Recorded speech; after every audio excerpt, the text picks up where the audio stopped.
assim, que eu me proteger atrás de você. Assim, Ia ficar um tentando. Imagina no apocalipse zumbi, né? Um tentando passar a perna no outro, né? Não ia, vai. Não, a gente olha pros lados, não tem nenhum gordinho correndo, porque o ideal é ter um gordo, né? Que aí ele vai ser mais lento que a gente. Sim. Porque o Paquito tem cara que corre pra caramba. Eu corro. Aí vai ficar entre nós dois, velho. Ou então, nosso opressor... Não, tá um zumbi. Tá nós três. O Paquito tá lá na frente. Aí fica nós dois, cara. Aí, velho. Aí o zumbi vai falar assim, ó, tira no Paroí pra aí, cara. Paquito com uma katanaça, Ou melhor, saindo tira correndo no os zumbis no meio. Tira no Jockey Pô. Ô, Lênis, hoje é uma live especial, né? Teremos Sim. surpresa no final. Você que tá aí, que tá esperando essa live, sabe que vai ter uma surpresa no final, porque sempre tem uma surpresa no final. Hoje tem uma surpresa no final. Exatamente. E o pessoal como participa com perguntas aí? Ó, é o seguinte, você pode participar com perguntas ou com comentários, então já separa aí, já manda pra gente, já dá like no vídeo, já se inscreve no canal, já se torna membro. E aí, lembrando que lá no chat tá fixado hoje ainda o link do Catarse, que é do Jockey Pô. Exato, não tô aqui com o livro porque eu fui em outro podcast, mas vai terminar segunda-feira, então corre, porque se não for até segunda-feira, acaba. Exato. E tem várias batalhas desse livro também, depois a gente fala sobre ele. Aí depois você vai comprar na loja. Então a surpresa está a caminho, né? Isso aí, Espero tá que chegue chegando, logo. tá chegando. Então vamos lá. Hoje, o Thiago, você esteve aqui da outra vez, né? A gente falou sobre várias coisas, mas hoje a gente vai falar basicamente sobre um tema grande de batalhas. Qual que é? Batalhas que formaram a nossa era moderna. Tá. Como que determinadas batalhas, determinados impérios formaram a era moderna, de um ponto de vista político e histórico também, né? Então, Se for definir guerra, batalha, quais são os tamanhos de conflitos que a gente tem para separar, assim? na verdade, o que pesa é o resultado, não é nem o tamanho do conflito em si. Porque, É mesmo? Porque se a gente voltar a anos, se a gente voltar na época do Império Romano, se voltar na época da Grécia Antiga, a gente tem conflitos colossais. Mas, por exemplo, se você pegar o número de mortos da Guerra do Peloponeso, que foi uma guerra que aconteceu depois das invasões persas entre gregos, morreram muito mais gregos nessa Guerra do Peloponeso do que morreram contra os persas. Lembra que a gente falou na outra live sobre as batalhas dos gregos contra os persas? Sim. Então, do ponto de vista de alcance de mortos, né, e de destruição, não necessariamente a gente tem... Não é isso que determina o resultado final de uma batalha ou de uma guerra, mas sim o que ela muda politicamente ou territorialmente. Na verdade, a minha pergunta era mais sobre como se caracteriza, né? O que caracteriza uma batalha, o que caracteriza uma guerra? Ah, beleza. O número de mortos, é o tamanho, é o número de países ou nações envolvidas. Essa definição que eu falei antes é, tipo assim, o resultado tanto de uma guerra quanto de uma batalha. Isso a gente leva uma guerra feita de várias batalhas. Isso, uma guerra é um conflito maior. Quando a gente pega um exemplo clássico, Primeira e Segunda Guerra Mundial, a gente tem várias guerras menores que são as batalhas. Você tem a Batalha do Somme, que é uma batalha que aconteceu na França. Se você for para a Segunda Guerra Mundial, a gente tem Stalingrado, tem a Batalha de Berlim, tem a Batalha de Kursk, tem a Batalha da Grã-Bretanha. Ou seja, são mini conflitos dentro de um conflito maior. E aí que a gente tem, só que interessante é isso, guerras às vezes são vencidas através de uma batalha. Uma batalha pode mudar uma guerra.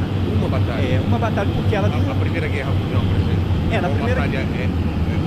Na Primeira Guerra Mundial a gente tem alguns conflitos. Por exemplo, a Batalha do Somme é um conflito que marcou demais, porque a gente teve uma mudança geopolítica muito grande, porque foi dentro da França. E a França, ela conseguiu, de certa forma, porque tanto na Primeira Guerra quanto na Segunda, a França foi dominada. Então a resistência, vamos colocar assim, o início do fim da Segunda Guerra Mundial começou na Primeira Guerra Mundial na França e na Segunda Guerra Mundial também na França, do ponto de vista ocidental, né? Porque a Grã-Bretanha, ela conseguiu se segurar ali com Churchill, principalmente na Batalha da Grã-Bretanha. Não avançou, só que geopoliticamente falando, a França era fundamental, porque a França estava colada na Alemanha. A reconquista da França seria o início da ofensiva contra a Alemanha, né? Então, quando a gente tem Dunkirk, Segunda Guerra Mundial, especificamente... Até tem um filme sobre esse... Uma batalha. Tecnicamente, essa batalha, do ponto de vista teórico, uma vitória alemã. Por quê? Porque não houve uma mudança geopolítica, só que ela representou a evacuação dos franceses e dos ingleses que estavam lá lutando contra os os alemães, os nazistas. E eles conseguiram evacuar de uma maneira assim, fantástica. Por que é tão famoso e tão falado essa evacuação? É mais do que a vitória, por exemplo, dos alemães, que foi uma coisa absurda de Segunda Guerra Mundial, assim, impressionante no sentido, porque envolve uma série de fatores assim, não só tecnológicos, de uma mudança tecnológica muito grande, mas de revolução de uma maneira assim, nações e impérios foram desfeitos ali, né, através da Segunda Guerra Mundial, e depois, como consequência, a descolonização dos países da África e tal. Então, a gente tem uma reviravolta mundial. Só que em Dunkirk, especificamente, a gente tem assim, uma resistência que envolveu civis, inclusive. Dunkirk não foi só uma participação de soldados. Dunkirk foi uma participação de civis também. Na parte... Isso. Barcos pesqueiros, todo mundo que estava com barco lá. Exatamente. Então foi uma participação assim, cívica que, se não tivesse sido... Porque no final das contas, se não me falha a memória, foi de 200 mil... Foram 200 mil resgatados, ou 300 mil resgatados. Isso é muito, muito do ponto de vista histórico. Resgatados seriam não mortos. teria manpower, não teria força humana, talvez, para continuar essa resistência contra os nazistas. Porque o nazismo, como máquina de guerra, não tinha nada na Segunda Guerra Mundial que superasse o poder nazista. Do ponto de vista bélico, os nazistas eram... Porque eles se prepararam para isso? É curioso porque, assim, eles, no início da Segunda Guerra Mundial, ou um pouco antes, os nazistas eles não tinham uma máquina de guerra tão formidável. Eles foram se dedicando muito, muito perto da Segunda Guerra, antes de começar, muito próximo ali, e ao longo da Segunda Guerra também. Então eles meio que, sabe, avançaram militarmente de maneira assim, enorme, durante a própria guerra. Mas falando mais de Dunkirk, qual que é o contexto antes da evacuação? O que estava acontecendo? Então, Estavam sendo empurrados por mar? Isso aí, a gente já tem a base, essencialmente, a conquista da França completa. Completa. Isso. Os britânicos enviaram um grande despachado ali de soldados, a Força Expedicionária Britânica, para ajudar a França. Porque Churchill sabia que se a França cai completamente, é questão de tempo para chegar na ilha lá. Lembrando que Estados Unidos estava longe da guerra ainda. Ainda estava longe? Não tinha se metido na... Não era 1941 ainda. Pearl Harbor, nada de estar acontecendo. Então, tipo assim, os americanos eles estavam apoiando, por assim dizer, a Segunda Guerra Mundial maciçamente. Apoio moral ou apoio de grana? Bélico e de grana. Tipo, vamos imaginar hoje, Ucrânia e Rússia. Tá. Basicamente a mesma Mesma coisa. coisa. Apoio bélico, não de humano, não humano em si. Tá. Então, sabe, estavam neutros, mas ao mesmo tempo alimentando a Europa com recursos e máquina de guerra. Então, sabe, a França, curiosamente, a França sempre foi um catalisador desses dois principais conflitos. É porque a França ela faz fronteira com a Alemanha. A Alemanha, é isso que eu não entendo. Depois a gente volta só para Dunkirk. Mas para você conquistar um país, você tem que deixar uma força fixa lá de guerra.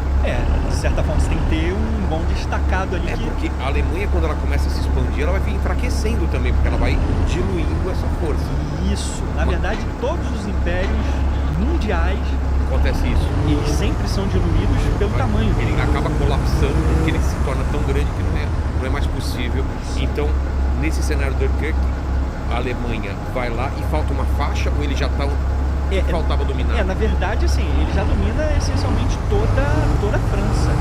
Com alguns bolsões ali de resistência, Dunkirk tentando ser um desses... Que é na costa. Que é bem na costa ali, bem ao norte, próximo do Canal da Mancha. Tá. Entre a Inglaterra e a França. Que é a parte mais curta, né? Isso aí. E aí, o que acontece então? Churchill sabe disso, envia um destacado para tentar conter esse avanço, mas eles não conseguem. Entendi. Não conseguem lidar com essa máquina de guerra alemã. E aí então entra essa ideia de, ao mesmo tempo, a Marinha Britânica ela está em outros teatros, ela está participando de outros teatros, já ocupada também. E a gente tem um problema na França, especialmente na costa, por causa do Mar Raso. navios grandes não poderiam chegar muito próximos da costa. Então você imagina que, do ponto de vista logístico, o Império Britânico, a Inglaterra especificamente, não tinha muita possibilidade de enviar destacados militares grandes. Então, qual foi a sacada? Convocar barcos menores, convocar a população britânica como um todo para ajudar nessa evacuação.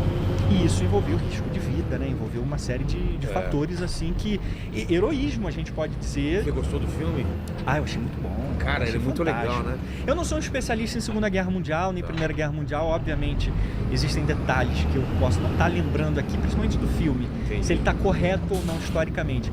Mas, de um plano geral, eu acho que ele está Ele é bem... muito bonito, né? Muito Ele está bem filmado. feito, isso aí. Ele passa bem essa sensação. Assim como todo filme de guerra, mesmo os mais antigos, que já entra mais na minha especialidade, ele sempre vai ter seus problemas. E suas liberdades criativas, né? Isso faz parte do... Só que eu não vejo nada que seja assim bizarro, como a gente vê nos filmes antigos, como a gente até já falou. Mas então, sabe, você tem essa máquina de guerra, essa Blitzkrieg alemã, pela exatamente. Isso que ela vai arrastando e devorando tudo em volta. É uma máquina de guerra que a Europa não precisa. Porque a Alemanha, ela desenvolveu esse ataque veloz, implacável. Os tanques eram muito rápidos. Isso aí, a Blitzkrieg na verdade era uma série de ataques. Primeiro era aéreo, depois... Aéreo fazia o quê? Bombardeava? Bombardeava, abria o espaço. Tá. Depois vinham os tanques que terminavam de consolidar a dominação terrestre. Certo. No sentido de dissipar os inimigos. Destruir bases aéreas. Na verdade, os ataques de aviões, eles eram mais cirúrgicos, estratégicos em bases militares e tal. Embora nem sempre isso acontecesse. E aí depois vinha a máquina de guerra através do tanque, que aí terminava de consolidar. Só depois o exército. E aí, pronto, dominou tudo. Tá. E aí a Europa não estava preparada para isso. A Europa, de maneira geral, não estava preparada para isso. Não só a Inglaterra, quanto os Estados Unidos também. Todo mundo assistiu à invasão alemã com terror. Todo mundo via, tipo assim, como que a gente para isso? E detalhe, e olha que a Alemanha nunca foi forte do ponto de vista de navios marítimos. Nunca foi. E curiosamente eles começaram a desenvolver também submarinos que sabe, destruíram muitos navios alemães, americanos e britânicos. Eles foram subestimados. E aí eles foram humilhados no final da Primeira Guerra. Perfeito. E todo mundo achou que estava... Tratado de Versalhes, causou um ressentimento, né, muito grande. Hitler foi um estopim. Ele pegou esse ressentimento e transformou em motivação do pessoal. Porque é uma narrativa, né? O que o Hitler conseguiu com o que fizeram com a gente, vão fazer coisa pior. É o que o Putin mais ou menos está fazendo Isso também aí. agora, né? Usando desse ressentimento. Nós já fomos grandes, olha o que fizeram. Os caras estão vindo, a OTAN está vindo aqui, que garante que não vão entrar aqui para dentro e colocar as regras deles. O problema de governos autoritários e vamos dizer, autocráticos... Putin, queremos você aqui para dar a sua versão, hein, Putin, né? A Fabi mandou convite para ele? Mandou. Acho que ele merece ser ouvido, né? Merece. Chegou a responder. Não chegou a responder, né? Não chegou a responder. Visualizou, Falou que depois teve da guerra... as duas setinhas lá? Ele falou que depois da guerra veio. Bom, tá bom. Principalmente colocar ele e o Zelensky, né? Um de frente pro outro pra resolver essa Moura treta, né? E Nicolas, cara, eles falando inglês aqui, eu adoraria ver isso. Mas você vê como é que são, é pura narrativa. E aí o povo, vamos dizer, no caso da Rússia, eu acho que é um pouco menos do que a China, a Coreia do Norte, que a coisa é um pouco mais fechada. E você é mais difícil, né? Na Rússia, na verdade, acho que na Rússia você tem um pouco mais de informações externas. Existe uma certa liberdade duvidosa também.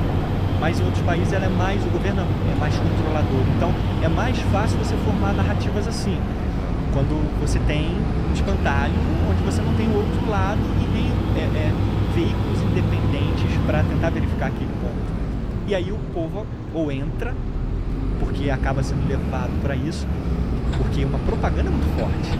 Vamos lembrar que Hitler teve uma equipe de propaganda formada para isso. Goebbels, que é o propagandista nazista, ele criou, sabe, uma cultura nazista que o povo alemão comprou. Isso também é muito importante para esse sucesso desse começo da guerra, né? Sem dúvida, sem dúvida. Conquistar o chamado coração e mente da galera. Isso aí, por quê? Porque é difícil a gente hoje entender como o jovem alemão comprou isso, mas a gente não estava lá, né, para entender o que foi feito dessa propaganda, né? Deve ter sido muito potente. Não, muito potente. É isso aí, você falou uma coisa muito importante, que assim...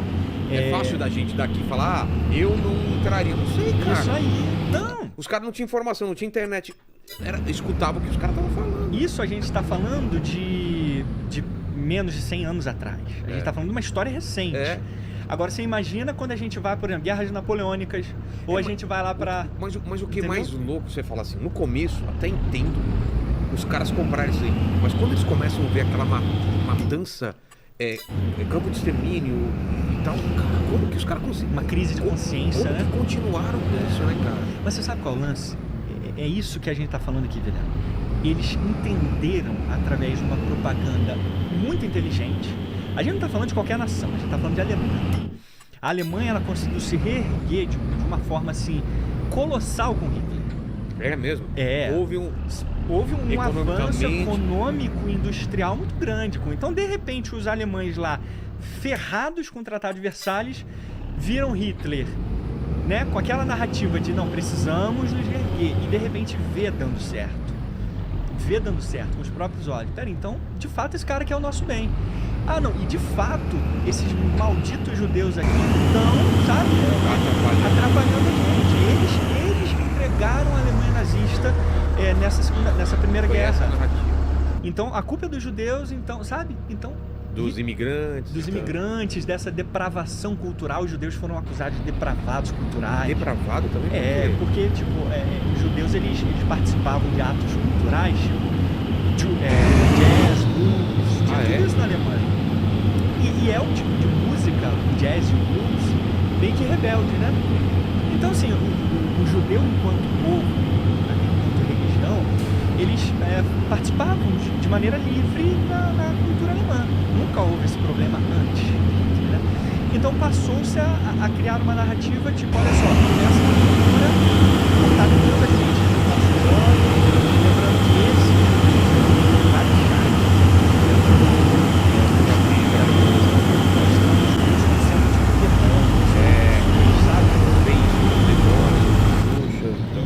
isso, como um povo muito ruim, então, caramba, esse cara melhorou a nossa economia, deu um emprego pra gente. Todo mal nós contra eles, né? Então, sabe? Então, você imagina. Achar um inimigo.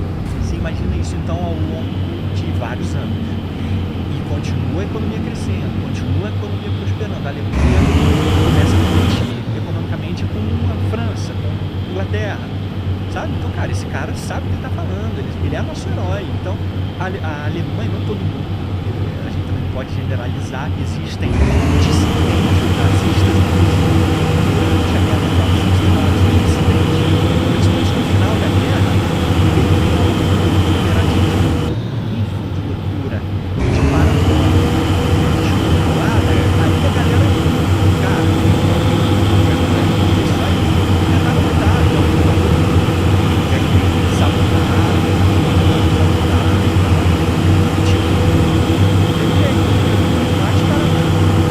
então você imagina que desse ponto de vista é uma coisa assim, muito complexa a gente imaginar que Hitler teve que lidar com isso, não só com a guerra em si, mas ao mesmo tempo ele teve que lidar com esse confronto interno. E aí ele ficou mais paranoico. Mas o povo alemão, durante praticamente toda a Segunda Guerra Mundial, enquanto a Alemanha ganhava, continuava nessa essência, de maneira geral.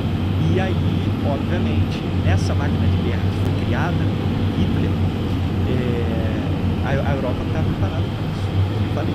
A França, então, curiosamente, a França era considerada o melhor exército da Europa. E foi o que caiu mais rápido. E foi o que caiu mais rápido. Porque foi uma série de aí entra como que a liderança, muita gente pensa assim, é mole o general, o presidente, o rei, só manda a galera pro campo de batalha, né? Mas a liderança é fundamental. A gente não pode tirar o papel do ponto de vista vista histórico militar de um general ou de um presidente. Você imagina o que seria da Ucrânia sem o Zelensky nesse momento? Esquece, não tinha caído. Como é que quem que conseguiria fazer essa ponte entre o Ocidente e a guerra, né? Então é muito importante. Agora, nesse caso específico aí, várias decisões do alto comando francês, espiões franceses já souberam, depois que eles cruzaram a Renânia lá na fronteira entre a Alemanha e a França, depois que eles cruzaram, vários espiões e destacados militares franceses já começaram a relatar: a gente está vendo movimentações aqui de alemão, eles estão fazendo exercícios militares aqui e tal. E o alto comando francês não estava dando a mínima. Tipo assim, ignorou. Acho que os caras vão vir. Nós somos o melhor exército. Isso aí, quem são esses caras? Eles foram arrebentados na Primeira Guerra Mundial, então literalmente os caras deram as costas pros avisos. E aí a Alemanha mandou uma cidade após outra, até chegar, vamos dizer, no último bastião ali, que era... Imagina quando chegar em Paris, o susto deve ter sido os caras. Dominou Paris. Já sabia que ali essencialmente não tinha mais resistência sem interferência externa, né? sem depois os aliados entraram. E aí, quando a gente pensa do ponto de vista da Segunda Guerra Mundial, como eu falei, não só fisicamente a Alemanha estava muito forte, quanto do ponto de vista aéreo, a força aérea alemã também, a Luftwaffe, foi uma revolução que bateu de frente mesmo com a força aérea britânica, bateu de frente, e ao mesmo tempo maritimamente falando. Claro, ainda assim a Grã-Bretanha era maior, mas conseguiu fazer uma arruaça no Atlântico. Os alemães foram para o Atlântico e fizeram uma arruaça. Algumas teorias dizem que chegaram até aqui na costa do Brasil e afundaram alguns navios mercantes brasileiros, aí que o Brasil entrou na Segunda Guerra Mundial. Então é algo assim impressionante o que a Alemanha conseguiu alcançar. Mas sim, o ponto principal foi: quem era a Itália na Segunda Guerra Mundial? Ninguém. A gente fala muito Benito Mussolini, fascismo italiano e tal. Era um cão que só latia e mordia na Itália. Do lado de fora, representava nada, quase nada. Não metia medo. Curiosamente, o Hitler, ele era um admirador do Mussolini. Enquanto político, tipo um homem de liderança, né, que tinha aquela escola fascista de poder e dominação. Então ele meio que admirava. Mas aí depois que viu que na guerra o Mussolini não representava nada, teve que lutar ali sozinho. Tinha os japoneses que eram fortes também, mas os japoneses já estavam lá no Teatro Pacífico. Os interesses deles muito longe da Europa, então não podia contar com o Japão.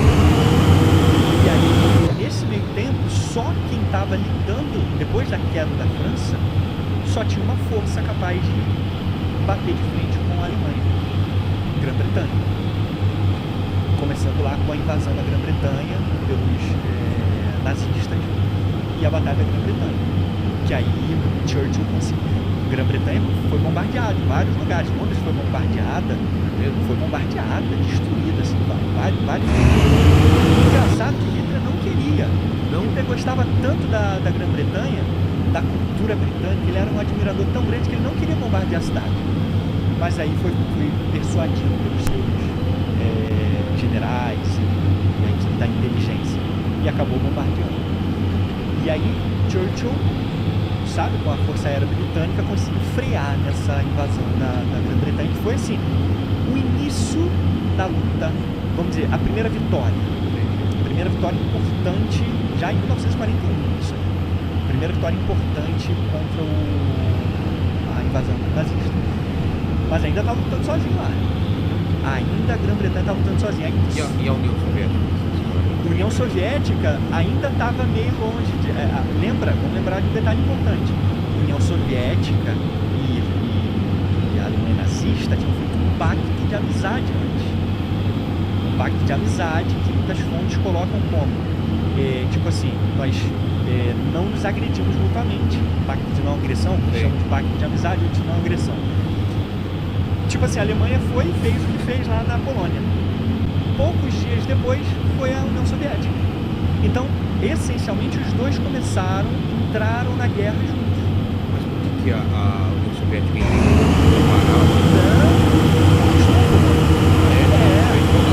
Isso por quê? Porque ele viu uma oportunidade, a União Soviética viu uma oportunidade de também ganhar território ali, na Polônia. Então eles invadiram a Polônia também. Por que não ficaram do 1900? lado da Alemanha se os dois eram expansionistas? Exatamente, aí que tá o ponto. Inicialmente, eles não tinham treta.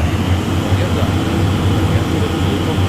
Se a União Soviética estivesse junto com a Alemanha, não seria? Do ponto de vista bélico, não. Não, porque belicamente falando, a União Soviética não era forte. Não era forte? Não. Forte, quando eu digo... exército absurdo. Isso, forte, quando eu digo, é tecnologicamente falando, de pau a pau com Alemanha, França, com Grã-Bretanha, com Estados Unidos, é nesse sentido. Não que ela fosse fraca, a União Soviética era forte, de certa forma, mas não tinha força suficiente militar, tecnológica para lidar com a Alemanha. E por que eles não se aliam com... Então, tecnicamente, assim, eles tinham esse interesse ali comum. A gente não, eu costumo entender e classificar como uma operação conjunta ali, porque a União Soviética ela achava que ia estourar pro lado dele. É mesmo? Temos um pacto de não agressão. Ah, tá. Verdade. Eu e você, entendeu? Então, a gente não é amigo. Ponto de vista ideológico. Nazistas e comunistas não têm uma amizade do ponto de vista ideológico, mas coexistiram ali numa boa nesse primeiro momento. O que pegou? E aí a Segunda Guerra Mundial começa com isso, com essa invasão da Polônia. Só que Hitler sempre detestou o comunismo, sempre detestou Stalin, né? Nunca gostou do comunismo. Então o que ele faz? Ele vê a oportunidade, quando ele conquista a França, ele tem poder marítimo, o poder militar, terrestre francês na mão dele. Cara, agora é só a gente invadir a União Soviética. E game over. A gente vai pisar nesses russos, nesses soviéticos. Então, aí ele já começa a partir. Invade Moscou. Ele vai até Moscou. Então ele vai até Moscou, ele invade Moscou. É aí que a União Soviética entra na briga contra os alemães. Então, inicialmente eles estão juntos, do ponto de vista, tipo, os dois estão lá na Polônia numa boa, um pega uma parte, outro pega a outra. A Alemanha está fazendo a ruaça que ela quer lá e... Será que Hitler pensou que se ele não desse o primeiro passo, talvez Stalin viesse para cima dele? Não passou isso. Eu acho pouco provável ele pensar nisso. Porque eles não tinham essa força. Eu acho que de certa forma Hitler sempre subestimou a União Soviética. Nesse sentido, assim. É um urso grande, adormecido, que militarmente ainda está se criando.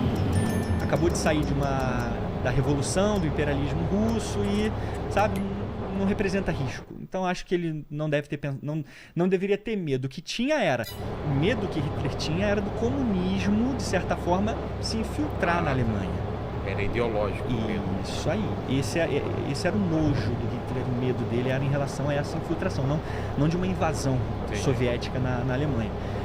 E aí, quando então Hitler invade a União Soviética e faz uma ruaça na União Soviética, aí que eles se declaram guerra. Aí Stalin vai até os aliados, forma então essa tríplice aliança lá e participa dessa tríplice aliança, depois com o acréscimo dos americanos.